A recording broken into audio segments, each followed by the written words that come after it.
आपल्यासोबत आमदार राजू पाटील आहेत। ज्या प्रकारे एक निर्णय घेण्यात आला आहे, कल्याण ग्रामीणमधील 14 गावं जी तुमची खरं तर मागणी होती ती आता नवी मुंबई महापालिका क्षेत्रात घेण्यात आली आहेत, कसं बघता आणि का आणलं होतं हे सगळं? गेल्या अनेक वर्षापासून हा प्रश्न प्रलंबित होता। तिथे 14 गाव विकास समिती ते अनेक वर्ष याचा पाठपुरावा करत होते की नवी मुंबईसारख्या शहरामध्ये या गावांचा पुन्हा एकदा समावेश व्हावा।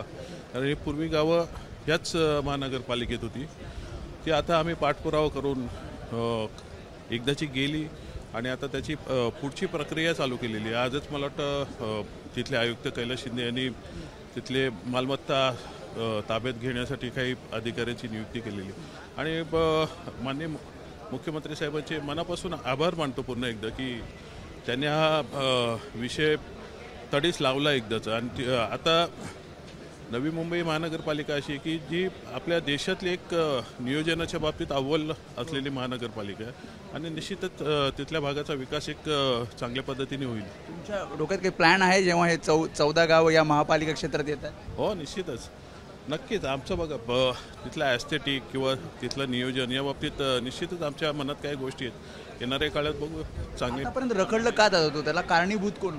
नाही, अनेक राजकारण होतं त्याच्यात अर्थातच। आणि ही गावं पूर्वी याच्यात असताना जी काढली गेली, ज्या प्रकारे त्या लोकांनी आंदोलन करून ही गावं नको आहेत म्हणून सांगितली, त्यामुळे काय तिथले स्थानिक नेते दुखावलेले पण होते।